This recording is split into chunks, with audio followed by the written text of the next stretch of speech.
Hey, and welcome back to Rigaud. It's a city we'll be exploring for at least one more video after this one. If you missed our previous one about its abandoned train station, make sure to check it out. This time, we'll explore a folklore tale. What makes this one unique is how you can still physically interact with it to this day. But before we get into the details, some history is needed. When reading about Quebec's contemporary history, the Catholic Church is a theme that comes up quite often.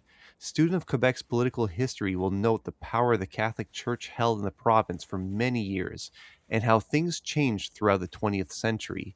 This is also a reason why, if you travel throughout the Belle Province, villages and cities have several churches present.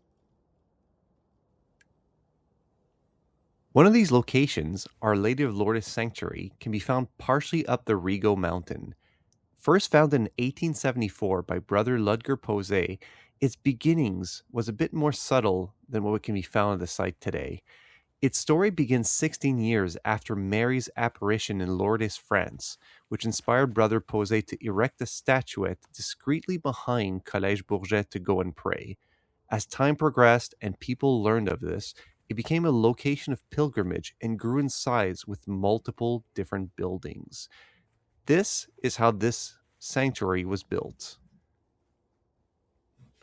Today, the sanctuary is open to the public and offers trails that will take you all the way up to the top of Rigaud Mountain for beautiful views.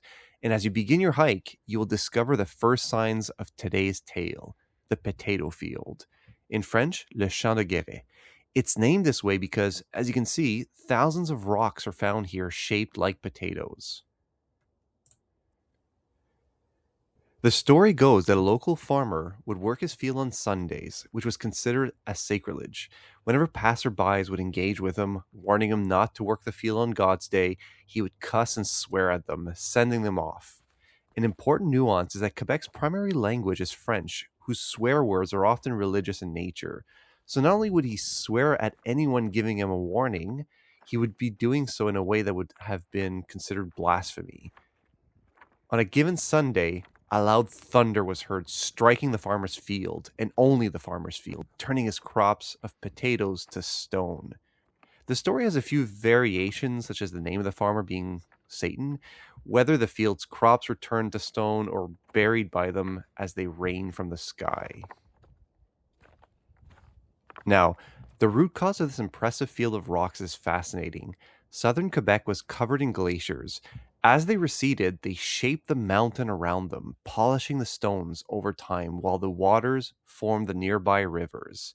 Today, you can walk the field and it is surreal. While you're there, make sure to enjoy the trek up the mountain to the famous cross for beautiful views of surroundings. The sanctuary itself is quite good looking as well, with a few points of interest worth checking out. Since it's outdoors, it makes for a quick visit or walk around.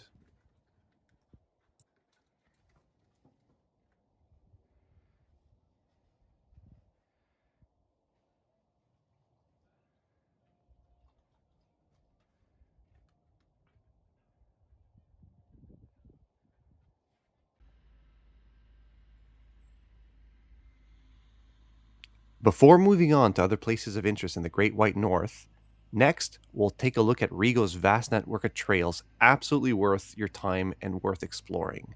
And it does have a tie to the Great Train Robbery of 1963. Until then, happy exploring.